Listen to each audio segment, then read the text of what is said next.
Taste the Daily. 69% இடஒதுக்கீட்டிற்கு உச்சநீதிமன்றத்தால் ஆபத்து வந்தால் தமிழ்நாடு கலவர பூமியாக மாறும் என்று பாட்டாளி மக்கள் கட்சியின் தலைவர் மருத்துவர் அன்புமணி ராமதாஸ் எச்சரித்துள்ளார்.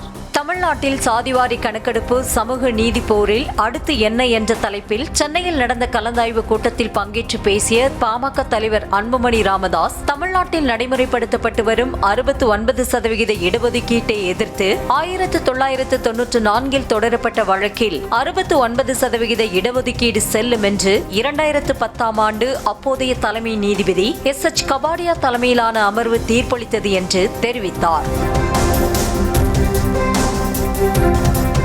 ஆனால் தமிழ்நாட்டில் பிற்படுத்தப்பட்ட, தாழ்த்தப்பட்ட மற்றும் பழங்குடியின மக்கள் 69% உள்ளதை சாதிவாரி கணக்கெடுப்பு நடத்தி ஓராண்டிற்குள் ஆதாரம் சமர்ப்பிக்க வேண்டும் என்று உச்சநீதிமன்றத்தின் தீர்ப்பில் குறிப்பிடப்பட்டது என்றும், 1931 ஆண்டு நடத்தப்பட்ட கணக்கெடுப்பு, சட்டநாதன் அறிக்கை, அம்பாசங்கர் அறிக்கை உள்ளிட்டவைகளை தொகுத்து தமிழ்நாட்டில் 69%த்திற்கும் மேல் பிற்படுத்தப்பட்ட, தாழ்த்தப்பட்ட மற்றும் பழங்குடியின மக்கள் இருக்கிறார்கள் என்று நியாயப்படுத்தப்பட்டதால் உச்சநீதிமன்றத்தில் ஏற்றுக்கொள்ளப்பட்டது என்றும் அன்புமணி தெரிவித்தார்.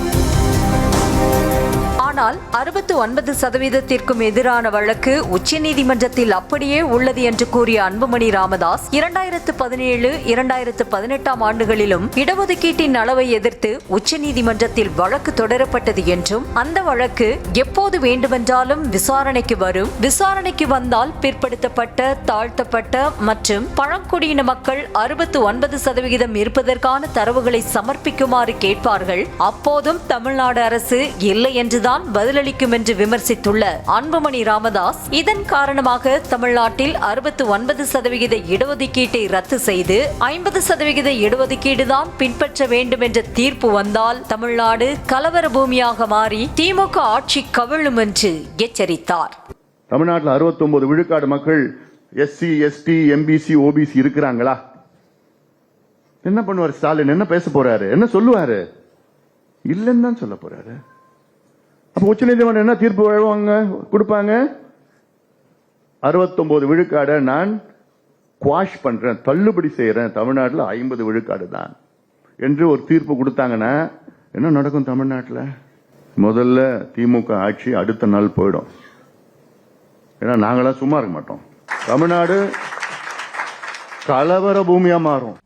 தொடர்ந்து பேசிய அன்புமணி ராமதாஸ், பறவைகள், ஆமைகள், கால்நடைகள், தெருநாய்கள் எண்ணிக்கை குறித்த கணக்கெடுப்புகளை நடத்தும் தமிழ்நாடு அரசு சமூக நீதிக்காக சாதிவாரி கணக்கெடுப்பு நடத்த தயங்குவது ஏன் என்றும் கேள்வி எழுப்பினார்.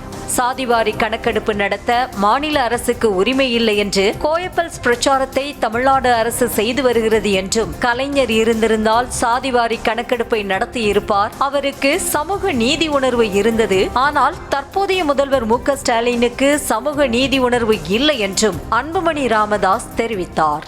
உங்களுடைய தந்தை கலைஞர் அவர்கள், ஆனா கலைஞர் இன்னைக்கு இருந்திருந்தாருன்னா ஒரு நிமிடம் யோசிக்க மாட்டார், கையெழுத்து போட்டிருப்பார். அவருக்கு தெரியும், அவருக்கு உள்ள சமூக நீதி உணர்வு அவருக்கு இருந்து, இப்ப இருக்கிறவருக்கு இல்ல.